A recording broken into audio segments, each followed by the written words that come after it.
আজকে আমি একটু অন্যরকম শাড়ি দেখাবো। এটা কেরালা কটনের ওপরে কিছু এমব্রয়ডারি করা। কেরালা কটনগুলো যেরকম হয় অফ হোয়াইট এরকম একটা জরির পাড়, কিন্তু তার সাথে আলাদা করে একটা রেড কালারের পাড় বসানো আছে। আর পুরো শাড়িটাতে এরকম সুতোর কাজ করা আছে, রেড ইয়েলো সুতো দিয়ে কাজ করা আছে। আর এর আঁচলটা একটা অ্যাপ্লিক করা আছে, এরকম একটা ফিগার মোটিভের একটা অ্যাপ্লিক করে দেওয়া আছে। এটা হলো আঁচল।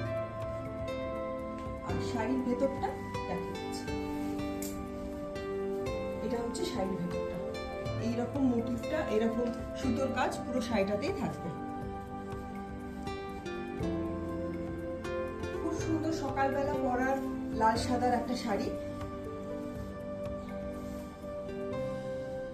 ব্লাউজ পিস নেই শাড়ি।